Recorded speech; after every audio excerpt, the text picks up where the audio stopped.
Alfa dan Omega. Kemurahan belas kasihan-Mu melimpahi hidup kami. Hari ini hari Minggu, persekutuan yang kudus dan am bagi umat Tuhan. Kami bersyukur, berterima kasih. Tuhan baik. Kami akan mendengarkan firman Tuhan. Kami bermohon Roh Kudus, Roh kebenaran, Roh penolong, Roh penghibur, memberikan kami kata kalimat bahasa yang sempurna sehingga kami menjadi hamba-hamba-Mu yang taat dan setia, pelaku firman. Berfirmanlah bagi kami siap mendengar. Dalam nama Tuhan Yesus Kristus kami bermohon. Amin. Amin. Amin. Kita membuka buku Tuhan di dalam Lukas pasal 13.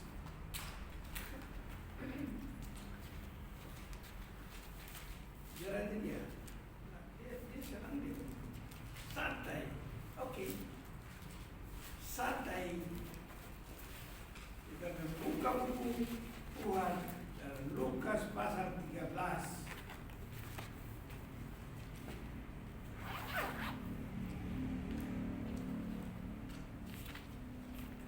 Ayat yang pertama sampai dengan ayat 21. Kita teruskan sampai ayat 30. Lumayan panjang. Oleh karena itu kita bagi kekuatan. Ada saya membaca pertama, perempuan baca ayat yang kedua, ikut membaca. Ya, ada bukunya. Oke. Baca, ada buku di laptop. Oh ya ada ya. Jadi semua membaca. Kedua perempuan, ketiga Laki-laki. Mari kita lakukan dengan dosa dan penderitaan. Pada waktu itu datanglah kepada Yesus beberapa orang membawa kabar tentang orang-orang Galilea yang darahnya dicampurkan Pilatus dengan darah domba yang mereka persembahkan. Yesus menjawab mereka, "Sangkamu orang-orang Galilea ini lebih besar dosanya daripada dosa semua orang Galilea yang lain, karena mereka mengalami nasib itu? Tidak, kataku kepadamu. Tetapi jikalau kamu tidak bertobat, kamu semua akan binasa atas cara demikian. Atau sangkamu ke-18 orang yang mati ditimpa menara dekat Siloam lebih besar kesalahannya daripada kesalahan semua orang lain yang diam di Yerusalem? Tidak, kataku kepadamu, tetapi jikalau kamu tidak bertobat, kamu semua akan binasa atas cara demikian." Perumpamaan tentang pohon ara yang tidak berbuah. Lalu Yesus mengatakan perumpamaan ini. Seorang mempunyai pohon ara yang tumbuh di kebun anggurnya, dan ia datang untuk mencari buah pada pohon itu, tetapi ia tidak menemukannya. Lalu ia berkata kepada pengurus kebun anggur itu, "Sudah 3 tahun aku datang mencari buah pada pohon ara itu, dan aku tidak menemukannya. Tebanglah pohon ini. Untuk apa ia hidup di tanah ini dengan percuma?" Jawab orang itu, "Tuhan, biarkanlah dia tumbuh lagi.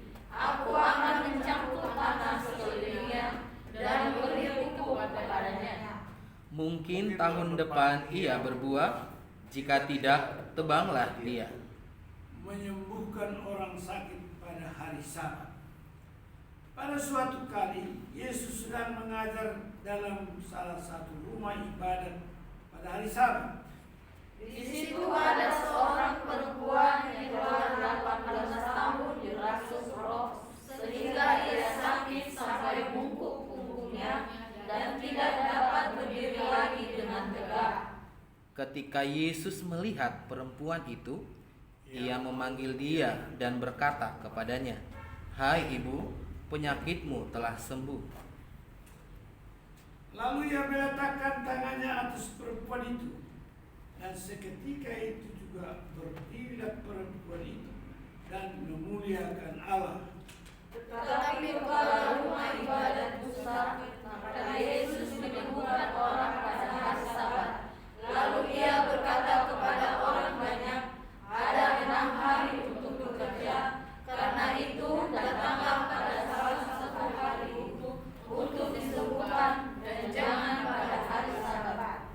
Tetapi Tuhan menjawab dia, katanya, "Hai orang-orang munafik, bukankah setiap orang di antaramu melepaskan lembunya atau keledanya pada hari Sabat dari kandangnya dan membawanya ke tempat minuman? Bukankah perempuan ini yang sudah 18 tahun diikat oleh iblis harus dilepaskan dari ikatannya itu, karena ia adalah keturunan Abraham?" Dan waktu ia berkata demikian, semua lawannya merasa malu, dan semua orang banyak bersukacita karena segala perkara mulia yang telah dilakukannya. Perumpamaan tentang biji sesawi dan ragi. Maka kata Yesus, "Seumpama apakah hal kerajaan Allah, dan dengan apakah aku akan mengumpamakannya? Ia seumpama biji sesawi diambil dan ditaburkan orang di kebunnya. Biji itu tumbuh dan menjadi pohon, dan burung-burung di udara bersarang pada cabang-cabangnya." Dan ia berkata lagi, "Dengan apakah aku akan mengumpamakan kerajaan Allah?" Ia seumpama ragi yang diambil seorang perempuan dan diadukkan ke dalam tepung terigu 3 sukat sampai khamir seluruhnya. Amin. Saudara-saudara,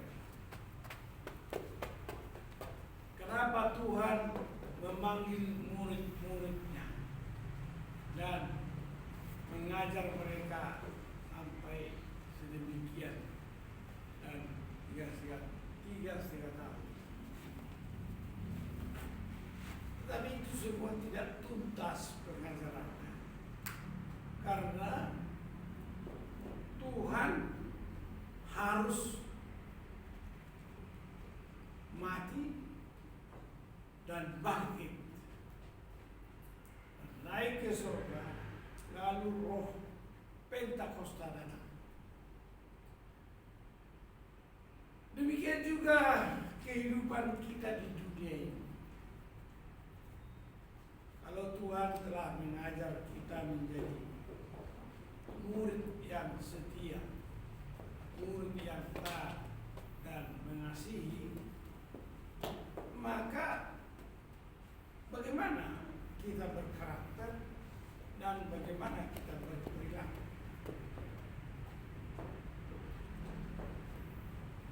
Kita berkarakter seperti bagaimana Yesus berkarakter.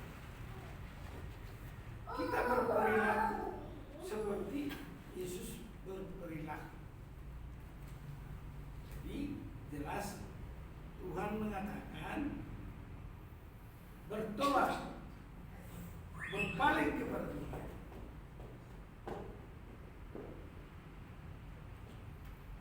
Bertobat, berpaling kepada Tuhan. Kenapa kita bertobat?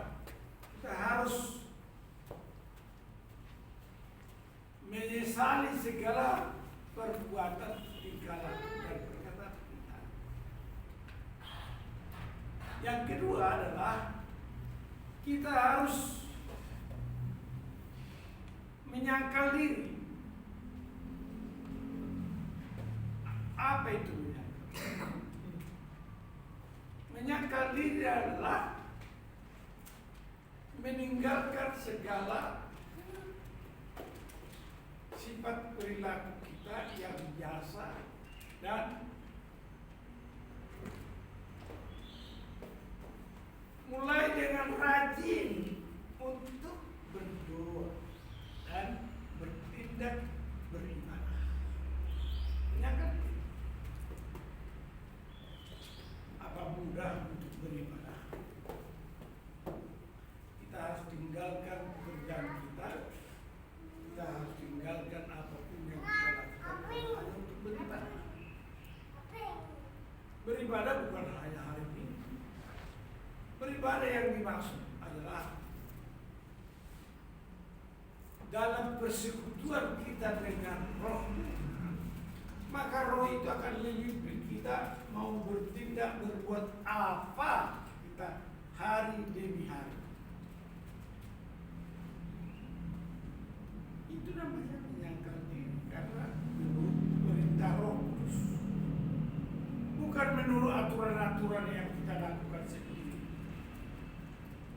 Dan itu tidak mudah.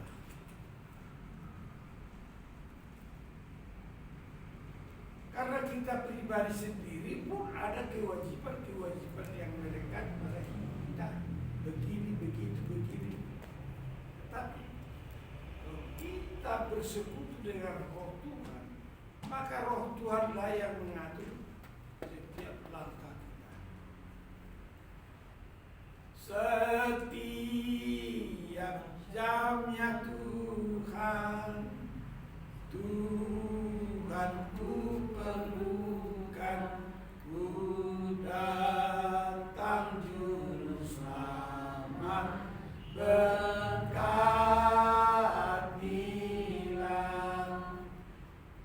Tak bisa istri saya menghalangi saya kalau Roh Tuhan memerintahkan, mengatur, menyiapkan langkah-langkah saya. Tidak bisa. Karena persekutuan dengan Roh Tuhan menghasilkan yang langkah kita diatur oleh Tuhan. Nah sekarang saya mau tanya, yang mau kita cari prestasi apa dalam hidup ini? Mempertahankan kondisi keadaan kita yang sekarang? Tidak bisa. Kita harus membuat tindakan yang diajarkan oleh Tuhan. Kalau Tuhan sudah ajar kita persekutuan yang kudus dan am, harus siap. Mengapa doa kita tidak dikabulkan? Karena belum menyesuaikan diri dengan berdoa, belum menyesuaikan diri menyangkal diri, belum menyesuaikan diri untuk saling. Belum. Kita ini belum sepenuhnya belajar. Kita masih belajar. Apa perkataan Tuhan kepada Nikodemus, seorang profesor doktor teologi, orang Ibrani? Kalau harus dilahirkan kembali, mana bisa? Akhirnya sampai akhir Tuhan meninggal, mulai saat Tuhan berbicara kepada Nikodemus, dia terus mencari pelajaran-pelajaran semua apa yang dikatakan Tuhan, sampai akhirnya dia dengan Yusuf Arimatea datang kepada Pilatus memohon supaya mereka boleh menurunkan mayat Tuhan.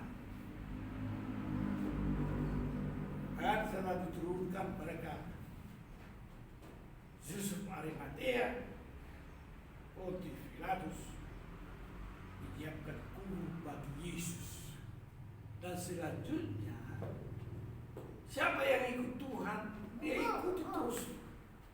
Bagaimana akhir daripada kematian Yesus, yaitu kebangkitan Paskah. Bagaimana akhirnya Yesus mereka saksikan hidup kembali dan dibangkitkan. Bagaimana Yesus akhirnya dia naik ke surga? Bagaimana akhirnya bahwa roh Tuhan itu mau jadi murid? Mengubah sifat perilaku kita seperti yang Tuhan mau. Kau mau jadi murid ya, bagaimana supaya bagaimana Tuhan berkarakter, bersifat, berperilaku dan bagaimana dia seperti itu. Adakah sukar itu bagi kamu? Barang siapa mau ikut aku, tinggalkan semua. Ikut. Saya mau iring Yesus.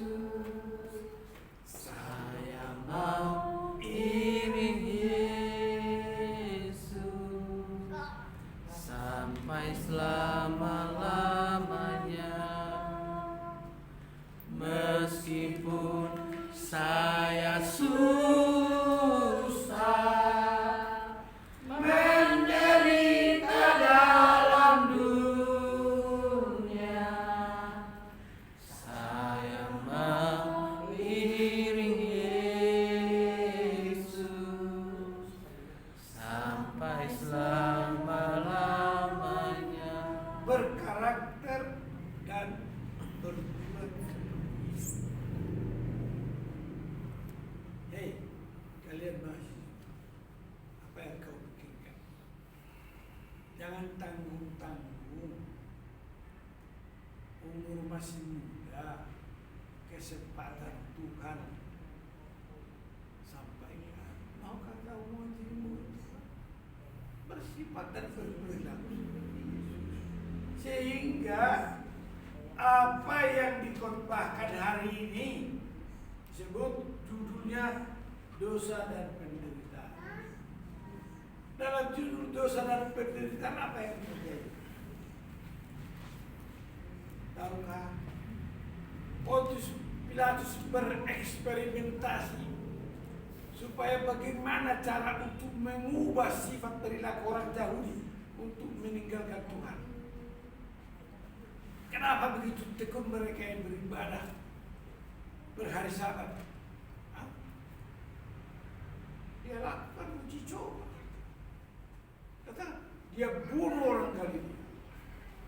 Bukan hanya dibunuh begitu saja, darahnya dicampurkan dengan lagi suruh orang-orang Farisi melakukan kurban persembahan kepada Tuhannya. Ini yang dibunuh, darahnya dicampur dengan darah korban. Mereka memotong sapi untuk dipersembahkan kepada Tuhan. Pontius Pilatus bereksperimentasi.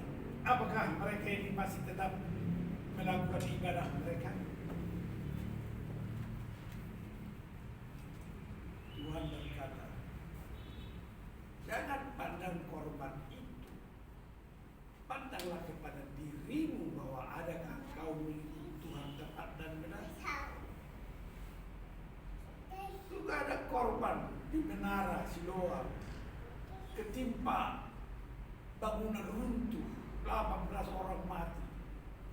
Lalu orang berteriak-teriak, menganggap siapa yang berdosa, siapa yang bersalah, nyari-nyari kesalahan orang.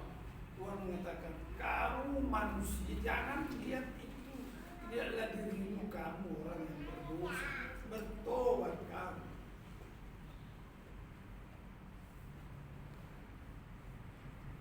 Maka demikian juga kepada kita sekarang.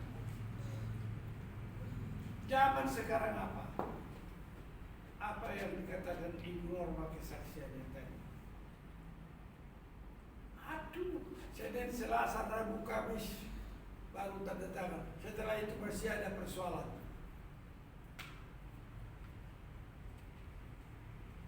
Ibu Norma tidak ceritakan seluruhnya. Ibu Norma dia nggak ceritakan dia bersungguh-sungguh marah-marah sama siapa. Kalau saya udah bilang, karena pincak bang itu mengatakan seperti saya akan kawal itu urusan pastor. Saya bilang sama istri saya, itu pincak mau kawal itu sampai cair, tapi ibu normal bergerutu aku. Zaman sekarang berjagalah, lihat dunia bergelap, kedengaran sini sana banyak kabar menggemparkan, berlindunglah dalam sabda Allah. Amin.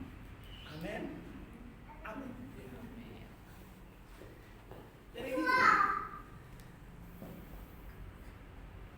Tuhan menetapkan. Jadi dalam segala hal itu kita harus berpaling kepada Tuhan sambil mengucap syukur. Karena Tuhan tahu mengapa saya rajin mengikuti ibadah di sini hari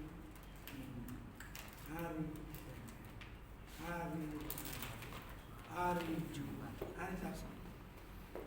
Tahukah kamu ada doa syafaat di sini, bahwa di kantor ini di sini ada doa, amin. Doa, dan amin. Itu akan diingat terus. Itu karena di sini ada doa syafaat. Apa yang kita doakan, 5 pokok doa itu luar biasa itu. Karena kita menyambut perkataan Tuhan, gembalakanlah domba-domba. Bagaimana gereja menggembalakan domba-domba kalau gereja tidak berjuang? Maka gereja harus berjuang dalam 5 pokok doa. Dalam 5 pokok doa kita berjuang menggembalakan domba-domba Tuhan. Orang baru lahir, orang menyusui, anak menyusui, ibunya, bapaknya, orang tua, jompo dan lain-lain tidak digembalakan. Gereja tidak memperhatikan. Bagaimana? Katanya wakil Tuhan, katanya gereja Tuhan, katanya hamba Tuhan, tapi tidak memperhatikan. 5 pokok doa itu berfokus kepada gembalakanlah domba.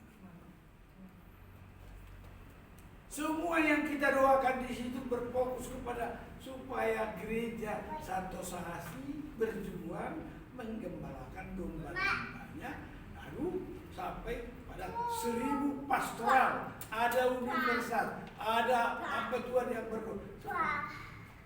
Tujuannya adalah bahkan kita berdoa kepada negara dan bangsa supaya negara dan bangsa ini diatur oleh hamba-hamba Tuhan.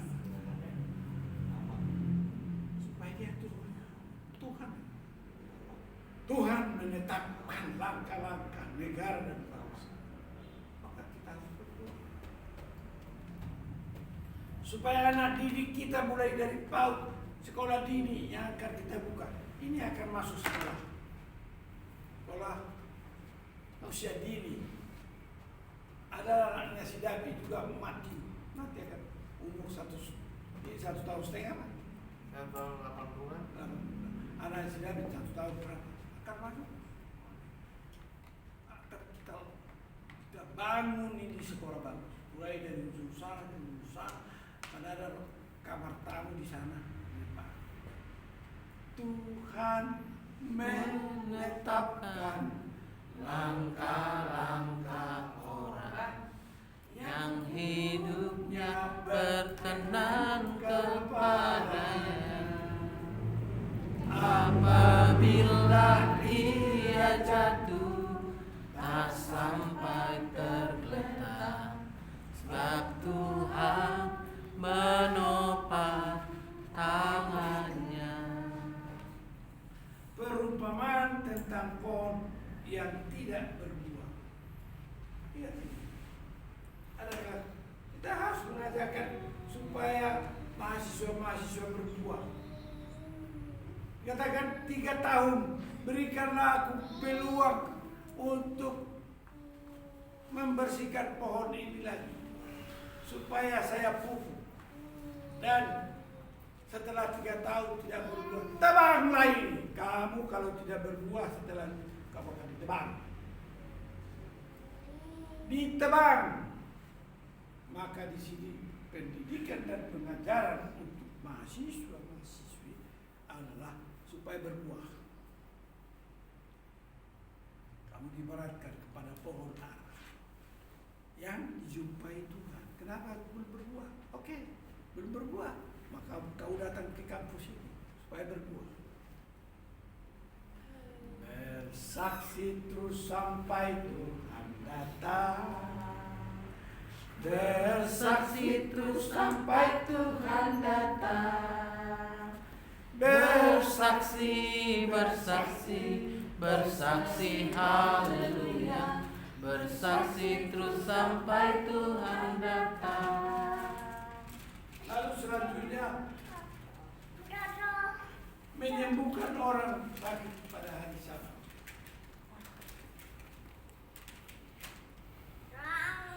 Ini tujuan gereja. Ini tujuan pendiri Santosa Asih. Supaya apa? Supaya perbuatan ajaib terjadi semua pada gerakan Santosa Asih. Pada gerakan Santosa Asih bukan hanya gereja. Kita berdoa di sini bukan hanya gereja. Berdoa untuk perusahaan, berdoa untuk PAUD, untuk pendidikan, berdoa untuk proyek, berdoa untuk ini, berdoa supaya gerakan Santosa Asih jadi berkah.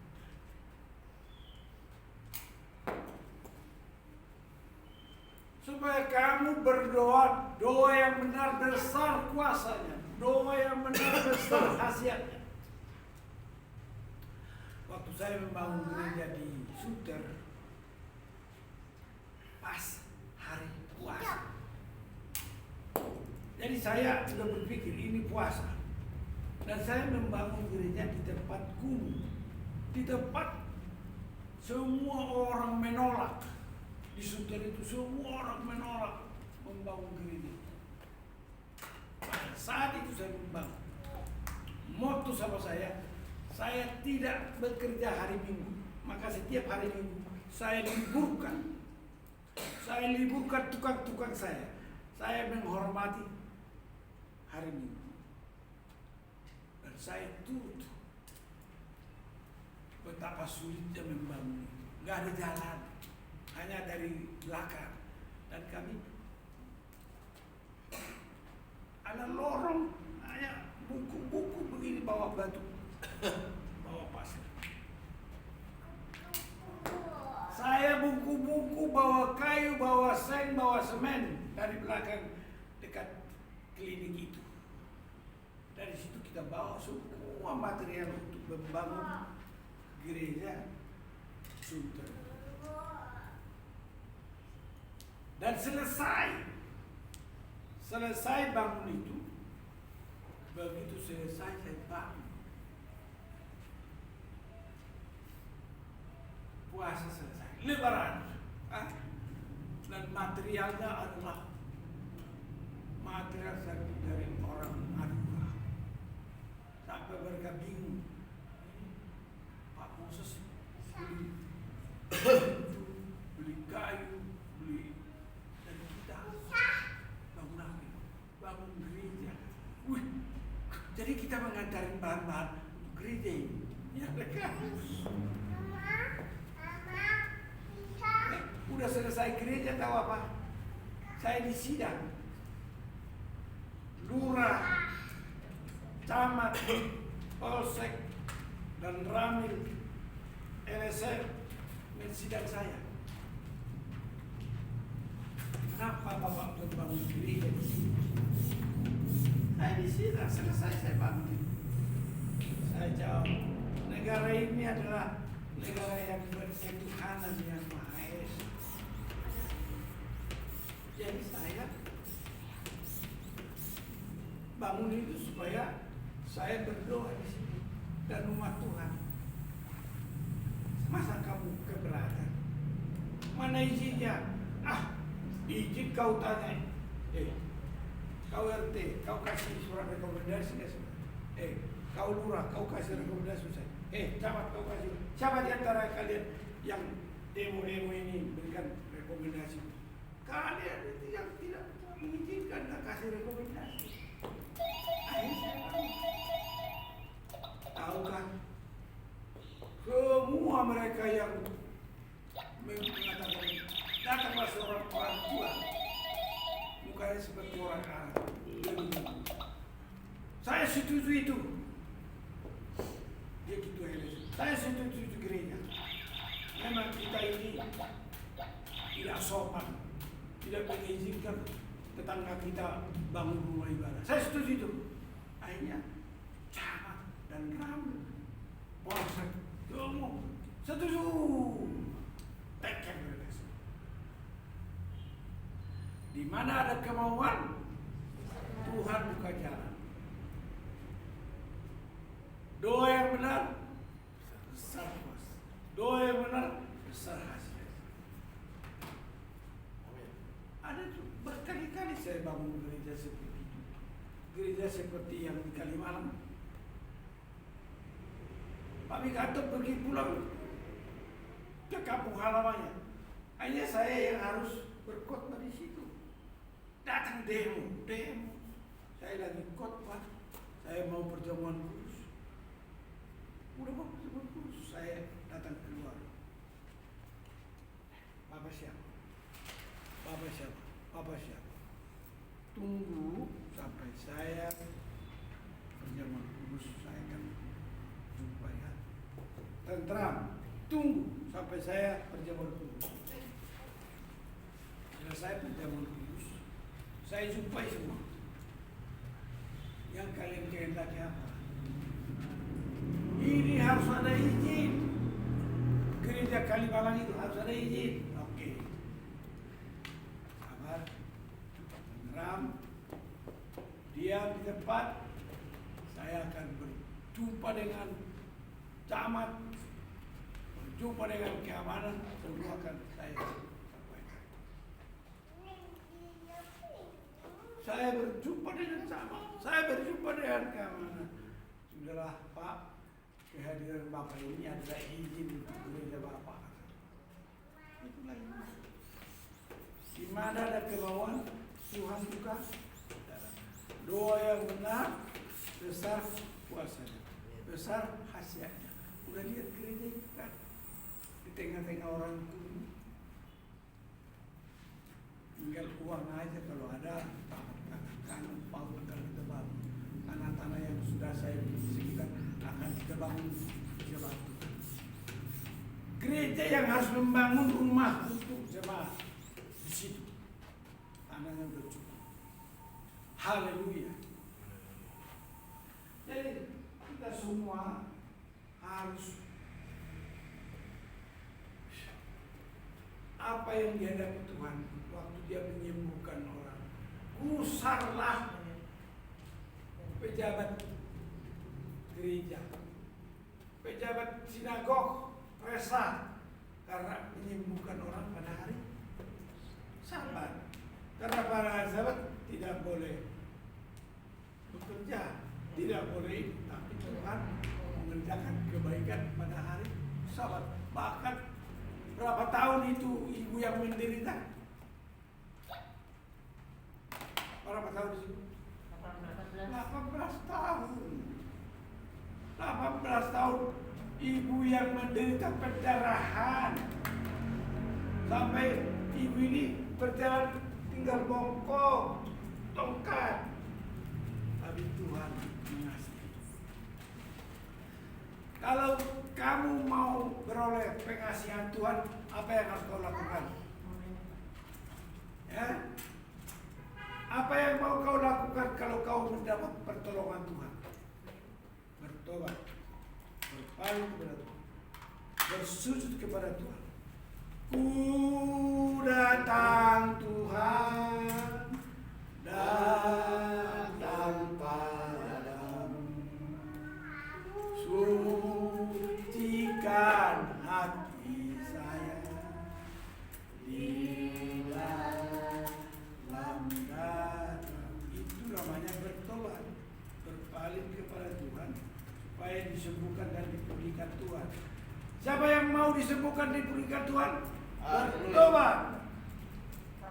Amin. Serahkanlah hidupmu padanya. Serahkanlah seluruh persoalanmu. Sebab di dalam nama Dia ada jaminan kekal. Dia segala berseru pada Yesus, berserah kepadanya. Dia akan memberi pertolongan yang Dia akan menjaga. Dia akan menjaga. Siapa yang mau sembuh? Datang pada Yesus. Datang. Kau akan diubahkan dan diberi jalan bagi kamu dengan sungguh. Ya. Sehingga harus menghargai persekutuan yang khusus. Harus menghargai ibadah. Ibadah harus dilakukan. Kamu harus datang beribadah dengan sungguh-sungguh supaya kamu beroleh kebaikan Tuhan.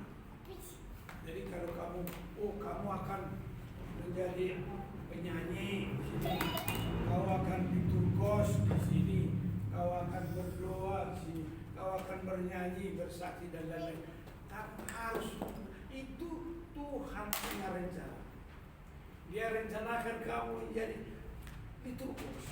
Dia rencanakan kau jadi penyanyi. Dia rencanakan kau pendoa syafaat. Direncanakan kau dalam pekerjaan Tuhan yang agung supaya kau melihat cara Tuhan yang ada. Nah, perumpamaan tentang biji sesawi dan perahi. Coba lihat.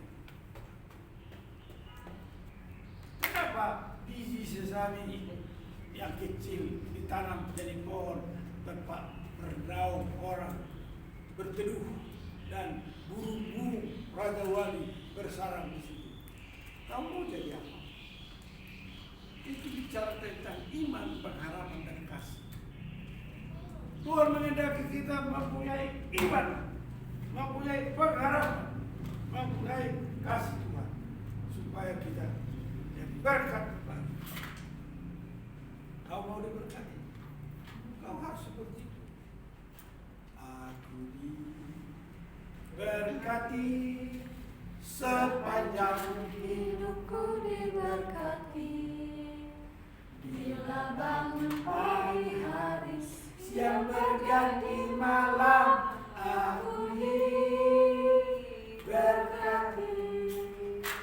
Karena apa kau diberkati? Karena kau beriman yang berpengharapan yang kokoh dan mengasihi dengan sungguh-sungguh. Maka kamu akan seperti pohon yang ditanam di tepi air, aliran air, yang berbuah pada waktu akan berbuah. Saudara sekalian, firman Tuhan telah ditaburkan dengan sukacita. Terimalah berkat Tuhan dengan sukacita. Mari kita berdoa. Bapa surgawi, apa yang Tuhan kehendaki oleh firman-Mu telah ditaburkan, kiranya firman-Mu menjadi yang tumbuh di hati dan pikiran hingga kami semua menjadi berkarakter dan menjadi contoh dan teladan dalam hidup kami. Serahkan hidup kami dalam pengasihan-Mu yang kami sembah dalam nama. Kami persembahkan dalam nama Tuhan Yesus Kristus. Amin.